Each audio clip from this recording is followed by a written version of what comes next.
નમસ્કાર મિત્રો, વિડીયોમાં તમારું સ્વાગત છે। ડાંગ જિલ્લામાં કાલે ગોઝારા અકસ્માતની ઘટના સામે આવી છે, જેમાં સાપુતારા ઘાટમાં કાર અને ટ્રક વચ્ચે ધડાકેભેર અકસ્માત થતા 4 લોકો કાળનો કોળિયો બની ગયા હતા। ગાંધીનગર પાર્સિંગની ક્રેટા કાર પસાર થઈ રહી હતી।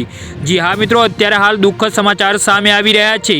આ વેળાએ લાકડા ભરેલી ટ્રક તેની પર પલટી જતા હરાટી મચી ગઈ હતી।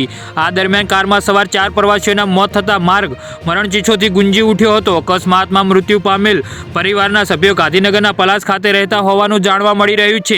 જી હા મિત્રો, અત્યારે હાલ મોટા સમાચાર સામે આવી રહ્યા છે। સાથે જ એક વ્યક્તિને ગંભીર ઈજા થવા પામી છે। સાપુતારા ઘાટ પાસે લાકડા ભરેલી ટ્રક અને ક્રેટા કારના અકસ્માતમાં એકી સાથે 4 લોકોના મોતને પગલે સમગ્ર વિસ્તારમાં હરાટી મચી છે। આ મામલે જાણ થતાં વાહન ચાલકો અને આજુબાજુના લોકો એકઠા થયા હતા। જી હા મિત્રો, અત્યારે હાલ મોટા સમાચાર સામે આવી રહ્યા છે। બીજી બાજુ અકસ્માતના પગલે રોડ અને ટ્રાફિક જામ થયો હતો। આ મામલે જાણ થતાં પોલીસનો કાફલો પણ ઘટના સ્થળે પહોંચી અને મૃતદેહનો કબજો સંભાળી પોસ્ટમોર્ટમ અર્થે ખસેડવા સહિતની ઓળખ માટેની તાજવીજ હાથ ધરી હતી। જી હા મિત્રો, તો આના વિશે તમારું શું કહેવું છે તો નીચે કોમેન્ટ બોક્સમાં જરૂરથી જણાવજો અને મારી યુટ્યુબ ચેનલને સબસ્ક્રાઇબ કરવાનું ના ભૂલતા। ધન્યવાદ।